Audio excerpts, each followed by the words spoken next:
तो हेलो दोस्तों, क्या आपको पता है कि बैंक्स में कैश डिपॉजिट की भी एक लिमिट होती है। और अगर आपका कैश डिपॉजिट उस लिमिट से एक्सीड कर जाता है तो कहीं ना कहीं बैंक्स या फाइनेंशियल इंस्टीट्यूशन उस लिमिट को इनकम टैक्स डिपार्टमेंट को नोटिफाई करते हैं।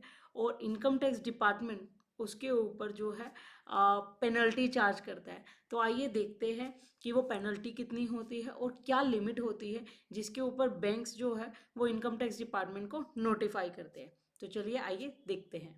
For a saving bank account holder, अगर आपका सेविंग बैंक अकाउंट है किसी भी पर्टिकुलर बैंक में, तो सबसे पहली लिमिट ये कहती है कि अगर आपका in a single day cash deposit 2 lakh या 2 लाख से ज़्यादा का है, तो जैसे ही आप कैश डिपॉजिट करवाते हो बैंक में 2 लाख या 2 लाख से ज़्यादा, तो उसी टाइम फाइनेंशियल इंस्टीट्यूशंस या बैंक्स जो है वो इनकम टैक्स डिपार्टमेंट को नोटिफाई करते हैं कि इस पर्सन ने इतना अमाउंट जो है वो कैश डिपॉजिट करवाया है इन दैट पर्टिकुलर डे।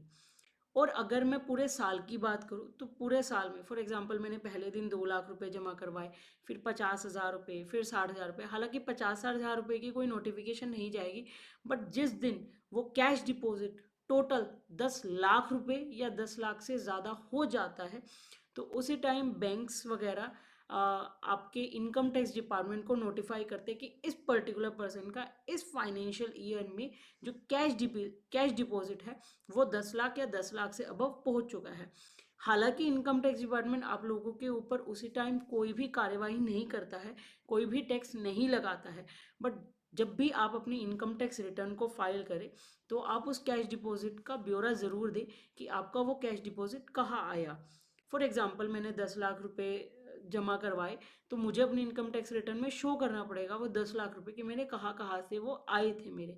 लेकिन अगर आप ऐसा नहीं करते हो और वो कैश डिपॉजिट का जो सोर्स है वो अनक्लियर रह जाता है, तो इनकम टैक्स डिपार्टमेंट आप लोगों के ऊपर सेक्शन 68 के अंदर नोटिस भेज सकता है। और उस नोटिस के अंदर आपको 60% सेस, 12% सरचार्ज और 4% का सेस भी देना पड़ सकता है। लिमिट करंट अकाउंट होल्डर के लिए 50 लाख है।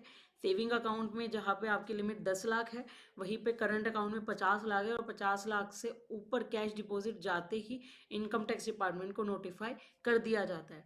तो जब भी आप कैश डिपॉजिट करवाएं तो ध्यान ज़रूर दें कि आप कितना डिपॉजिट पर डे पे करवा रहे हो और वो पूरे साल में कितना एक्यूमुलेट हो रहा है, कितना इकट्ठा हो रहा है।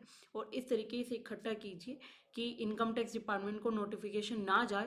और अगर इनकम टैक्स डिपार्टमेंट को नोटिफिकेशन जा रही है तो आपके पास उसका ब्यौरा ज़रूर होना चाहिए कि वो कैश डिपॉजिट आपके पास कहाँ से आए। आई होप कि आपको ये वीडियो अच्छी लगी हो, तो please like share this video and subscribe my channel.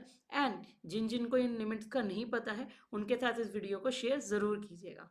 Bye bye.